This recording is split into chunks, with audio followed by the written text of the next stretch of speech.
Sayın yazar Murat Ugan, Zaza Halk Partisi sorununu nasıl değerlendiriyorsun? Sevgili Mahmut Çağlar, biliyorsunuz ülkedeki bütün halkların kendisini örgütlemesi nasıl ki haksa, Zaza halkı da bu hakka sahiptir. Maalesef ülkemizde devrimci mücadele gelişince sınıf mücadelesi hep bir boyut ileride gitti. Bütün devrimci örgütler aslında halkların kültürel boyutunu geri planda tuttu.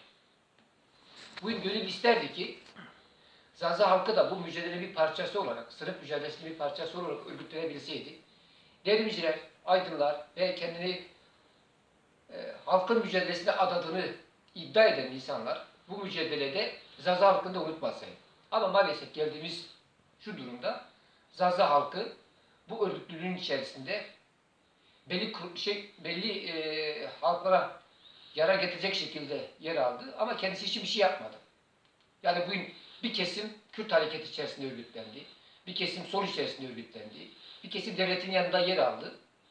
Ama maalesef Zaza halkının kültürel, dili, diğer boyutları geri planda kaldı.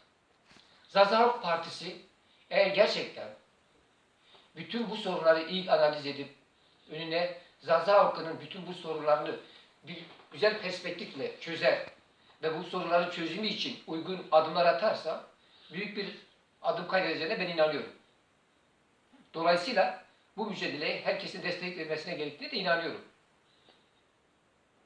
Teşekkür ederim. Sağ olun, var olun. Başka zaman yeniden görüşmek dileğiyle. Ben de size teşekkür ederim efendim. Sağ olasın.